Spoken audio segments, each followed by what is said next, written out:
Another notable in the field this week, well, that's Jordan Spieth, Bob, who's making his fourth start since coming back from off-season wrist surgery. His best finish, a T4, that coming at the WM Phoenix Open.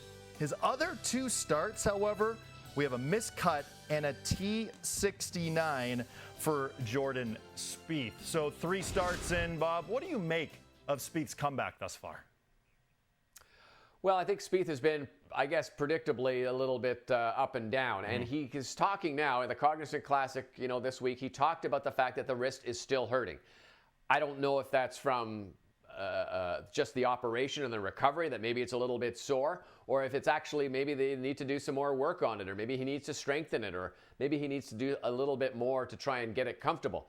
The thing about a bad wrist is when you're swinging and you hit the ball, it can hurt.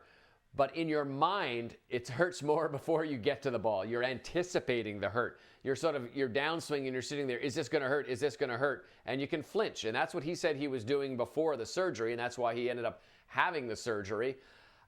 He's running out of chances too. He's 67th now in the world ranking. He's outside the top 50 last year, so he doesn't have spots in the signature events. He got 2 sponsor exemptions to 2 on the West Coast. So he's got to start playing better if he wants to play in these big tournaments. And that would be a big drop-off for Jordan Spieth, is if he isn't able to kind of play amongst the top and his peers. It certainly would be, and he's talked all about how he had to adjust his grip because his wrist really wasn't in great shape. And to your point, too, there are a number of times on the West Coast where his wrist was bothering him. Now, that might have had something to do with the weather, and it was chilly and thick, rough, that sort of thing. But what do you think, Bob? Can Spieth regain that magic that we saw from him early in his career?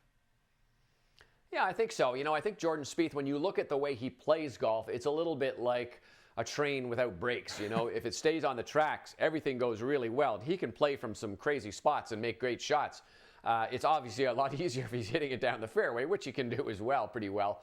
But I just think that sometimes he can get himself into too much trouble trying to do too much. And with this recovery now, you have to have some expectations that are probably a little bit lower than he normally has.